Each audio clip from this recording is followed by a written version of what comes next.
Ini yang dikatakan Rasulullah, orang yang membuka aib orang lain, maka aibnya akan dibukakan pula oleh Allah sekalipun dia sembunyi di dalam rumahnya sendiri. Nah, itu bahayanya kita ini kalau teridap kita penyakit kepo ini, rusak hati kita dibuatnya. Jadi kalau kita tidak kepo masuk surga. Nah, kalau kita tidak kepo itu masuk surga. Tahan-tahan hati itu mengatakan masa iya serius lo. Apal pokoknya.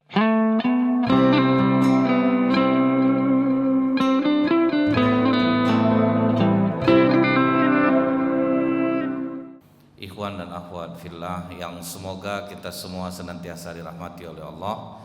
Kembali kita mengucap syukur alhamdulillahirabbil alamin di segala kesempatan apapun, karena kalimat alhamdulillah ini adalah zikir yang pertama kali diucapkan oleh Nabi Adam alaihissalam. Jadi untuk manusia yang pertama kali itu zikirnya adalah alhamdulillahirabbil alamin. Jadi waktu ruh Nabi Adam dimasukkan dari kepala, kemudian sampai ke mata, begitu sampai ke hidung, Nabi Adam bersin. Nah, waktu bersin itulah kata Allah, ucapkanlah alhamdulillahirabbil alamin. Artinya, mau kita dalam keadaan senang, mau dalam keadaan susah, syukurilah keadaan itu. Karena apa yang baik menurut kita belum tentu baik menurut Allah. Kadang apa yang buruk menimpa kita justru itu yang baik menurut Allah. Ada perempuan udah nyebar undangan, catering udah terpesan, tenda udah terpasang. Pas mau akad kabur calon suaminya. Tapi dia enjoy, dia tidak ada kesedihan di mukanya. Begitu ditanya kenapa, Ukti kok sesabar itu? Kata dia, saya setiap sholat selalu berdoa agar diberikan suami yang bisa menjadi imam bagi saya. Berarti dia bukan suami yang baik untuk saya. Nah itu dia. Kalau kita tuh tidak keluar kamar lagi gitu dong, tidak sembahyang lagi, malah sembahyang macam ini dah bercadar-cadar awak, udah apa, tahunya gini juga Allah sama aku. Tapi kalau kita sabar, kita syukuri keadaan itu, Allah pasti akan ganti yang jauh lebih baik. Paling tidak ini bisa menghibur lah yang pernah kecewa ya. Mana tahu ada yang udah berjadi-jadi kan, rupanya tidak jadi, rencananya berjadi-jadi, ini rupanya tidak jadi. Tapi bersyukurlah, karena Allah tidak akan menganiaya hamba-hamba. Saya cerita ini justru laki-laki yang agak temenung dia, yang ikhwan yang kejadian nih ada lain menung nampaknya. Nah, bersolawat kita kepada Rasulullah SAW dengan ucapan Allahumma sholli ala Muhammad wa ala alihi washabbihi wasallim. Solawat ini jangan pernah dianggap sepele, karena ini bagian dari ibadah. Allah yang memerintahkan, innallaha wa malaikatahu yusholluna 'alan nabi. Sesungguhnya Allah dan malaikat bersolawat kepada Nabi. Jadi kalau kita ngucapin solawat, sampai kata Allah, satu kalian ngucapin solawat Allahumma sholli ala Muhammad wa ala ali Muhammad, aku akan mengucapkan 10 kali untuk kalian. Nah, kan enak tuh, berbanyak solawat. Kadang tanpa disadari apa-apa yang pernah kita inginkan lebih dipermudah oleh Allah mendapatkannya. Sampai kata Umar bin Khattab radhiyallahu an, doa tidak akan sampai ke langit bila tidak ada solawat di dalamnya. Nah, itulah pentingnya kita bersolawat. Masalah kepo ini udah lama nih. Kalau kita lihat riwayat Israiliyat nih, riwayat Israiliyatnya artinya gini, sebuah kisah dari ahli-ahli kitab yang kata Rasulullah dipercaya betul jangan, tidak dipercaya pun jangan. Nah, jadi dia pertengahan, dia antara ada benarnya ada enggaknya, cuman maknanya ternyata kuat dan itu bisa terjadi kalau dilakukan dan tidak bertentangan juga dengan hadis Rasulullah SAW. Jadi pada masa Nabi Nuh alaihissalam kan semuanya dimasukin ke kapal itu sepasang-sepasang. Ada 3 tempat, ada untuk manusia, ada untuk hewan, ada untuk burung-burung yang terbang-terbang. Nah, kala itu Setelah hewan-hewan yang sepasang-sepasang ini masuk, Nabi Nuh mengumumkan, kita tidak pernah tahu berapa lama perjalanan kapal ini, dan muatan di kapal kita ini tentu ada batasnya. Dan kalian yang berpasang-pasangan, jangan ada yang menyentuh pasangannya selama perjalanan ini. Karena kalau kalian hamil, melahirkan, tambah lama tambah berat nanti kapal nih.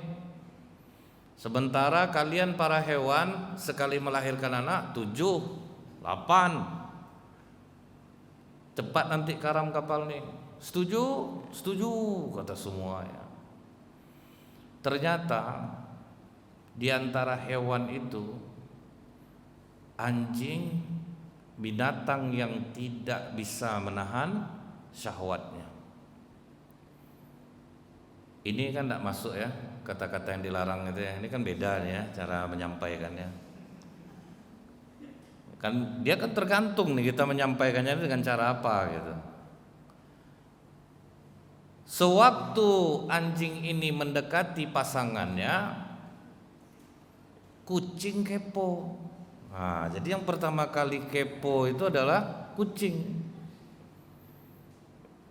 Kepo itu kalau bahasa Indonesianya kayak polisi, nah, kan? Kalau Mandarin kaipoh, artinya pengen tahu urusan orang. Nah, kalau Inggrisnya apa? Knowing every particular object, pengen tahu detail urusan orang. Nah, jadi kucing ikutin tuh. Nah, kalau kepo ini kan pengen tahu urusan orang secara detail. Kucing intai, ditai kucing, terbuktilah nampak oleh kucing ini dengan matanya, badannya dia telah bersetubuh dengan pasangannya. Kucing tidak menyia-nyiakan kesempatan ini. Dia dapat gosip baru. Kucing begitu dapat gosip baru, terpanas, terkini, viral lah. Langsung kucing mendekat kepada Nabi Nuh. Wahai Nabi, demi Allah, kan betul yang dibilang dia nih. Aku melihat anjing menyetubuhi pasangannya. Waduh, Nabi Nuh marah. Dipanggil anjing tuh, jeng, sini lo. Nah, tentu bahasa kita itu gitu kan. Sini dulu. Ya pada masa lalu itu kan di riwayatnya kan binatang ini bisa bicara. Tapi itu Allahu alam. Tapi ingat ini bukan hadis ya, ini riwayat Israiliyat. Setelah anjing mendekat, apa Nabi? Betulkah engkau telah bersetubuh dengan pasanganmu? Anjing kekeh mengatakan, tidak. Aku tidak ada mendekati pasanganku Nabi. Aku tidak ada. Anjing curiga, kenapa ada kucing di sekitar itu? Ah, tuh keponya, udah dia melapor, dia dekat-dekat situ lah, keliling tuh. Ah, ada yang macam ini tuh kan? Dia keliling di situ juga. Orang kepo ini kemungkinan sakit hatinya tinggi. Gitu. Ada yang dipasangnya aplikasi Zenly di handphone suami. Ayah tuh kan kalau di Zenly itu kan kelihatan kan berapa menit di sini, berapa menit di sini, kan buat sakit hati aja dibuatnya tuh. Salah jalan aja suaminya, mundur. Apa urusan abang ke kapling tuh? Nggak ada, mundur. Nampak tuh, terus sibuk di situ aja kan nengok kan. Nah, kalau orang main apa tuh? Mobile Legend tuh, kusuknya nengok tuh, pelatih terus petanya kemana tuh. Abang apa di Ahmad Dahlan 20 menit tuh, beli ini, cok foto dulu, kirim. Parah macam itu tuh. Jadi orang kepo tuh pasti sakit, lama-lama bisa sakit jiwa dia.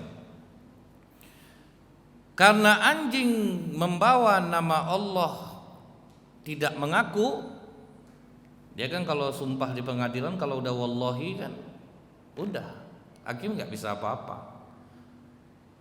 Akhirnya Nabi Nuh ya sudahlah, kalau memang tidak ya udah, anjing mundur. Kucing penasaran, kok anjing nggak diapa-apain. Nah jadi ini orang kepo tuh juga gitu, loh kok biasa aja ya, kok nggak diapa-apain dia. Waduh, kurang bukti aku nih. Nah, kucing sibuk lah, kemana anjing pergi, ikut dia. Tuh orang kepo tuh kan, kemana diikutnya terus. Kalau di manusia dia pura-pura peduli, itu biasanya ciri orang kepo tuh. Pura-pura perhatian, padahal dia mau nyongkel-nyongkel nih. Ngapa, ada masalah. Dia ciri orang kepo tuh pasti maksa. Kalau teman yang peduli pasti nggak maksa. Aku nggak mau cerita, ya udah nggak apa-apa. Kau boleh cerita, boleh enggak. Itu teman. Tapi kalau orang kepo, cerita lah, apalah kau nih ha. Udah selama ini berkawan nggak percaya kau sama aku. Kau belah dada aku nih, rahasia aja isinya nih, biar tak yakin orang. Ya, jadi kucing ikutin terus, ngikuti perkembangannya. Sampai akhirnya kucing menemukan lagi anjing bersama pasangannya. Wahai Nabi, aku udah melihat yang kedua kali, aku tidak bohong. Nah makanya gibah itu dia menceritakan orang nyata, memang itu yang dilakukan. Nah itu yang gibah itu. Kalau benar gibah, kalau nggak benar fitnah. Sama-sama rugi dua-duanya. Makanya orang-orang tua dulu urus saja urusan kalian sendiri. Kalau orang Amerika ya udah urus saja bisnismu, urus saja usahamu, jangan ngurusin orang. Nah, begitu dapat laporan lagi, Nabi Nuh langsung sigap, panggil lagi anjing. Jujur aja lah kau anjing, kau betul enggak melakukan hubungan dengan pasanganmu? Coba kau jujur. Tidak Nabi Nuh, aku sama sekali tidak melakukannya, aku tidak mungkin bohong. Jadi itulah lambang orang yang berkeras, tidak mau ngaku atas kesalahannya, samalah dengan guguk itu. Udah jelas salah tapi tetap tidak mau ngaku. Nah, banyak enggak tipe orang seperti ini? Banyak. Udah jelas salah tapi enggak ngaku. Akhirnya Nabi Nuh enggak mau desak. Cara yang ketiga inilah yang akhirnya dipakai oleh KPK, tangkap tangan. Nah, jadi masalah tangkap tangan itu udah duluan sejarahnya. Kucing akhirnya ngintai. Di saat anjing sudah mulai merapat-rapat ke pasangannya, kucing langsung lapor kepada Nabi Nuh. Dia udah mulai mendekat-dekat Nabi Nuh. Silahkan kau lihat sendiri. Rupanya pas Nabi Nuh datang, tertangkap tanganlah anjing. Gak bisa lagi gak ngaku, udah terbukti. Maka anjing pun berdoa kepada Allah, karena dia curiga sama kucing. Ya Allah, bila kucing yang membuka aibku, maka bukakanlah pula aibku. Sejak itulah kucing walaupun sembunyi dia bersembunyi, dia akan mengeoni dan tempatnya. Padahal dia ada sembunyi, kan tahu juga orang jadinya. Ini yang dikatakan Rasulullah, orang yang membuka aib orang lain, maka aibnya akan dibukakan pula oleh Allah, sekalipun dia sembunyi di dalam rumahnya sendiri. Nah itu bahayanya kita ini, kalau teridap kita penyakit kepo ini, rusak hati kita dibuatnya. Cobalah, masalah kita ini kan banyak, ngapain kita ngurusin masalah orang? Orang pakai baju merah, kulitnya hitam, tengoklah, ndak macam dendeng belado dia. Kulit hitam, pakailah baju merah dia.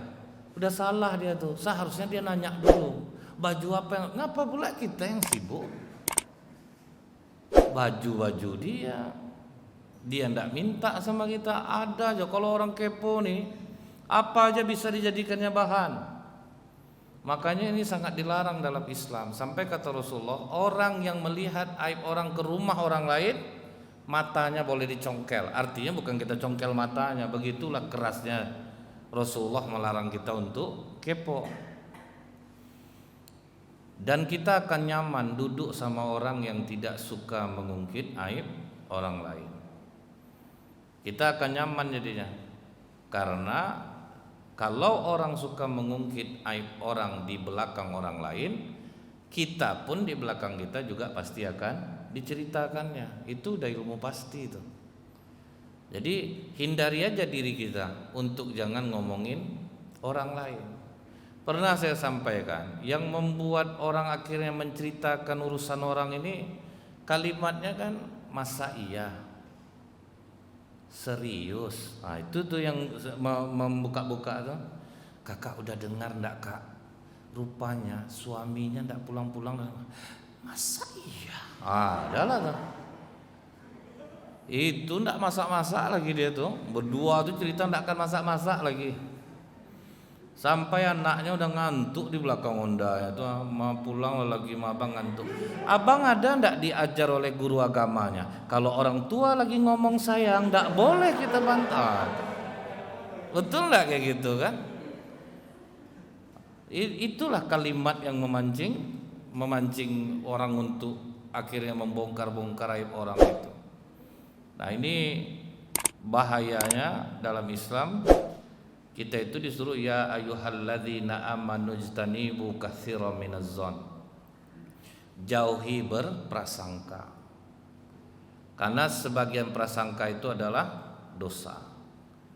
Wala tajassasu, jangan suka mencari-cari kesalahan orang lain. Kita lihat sekarang.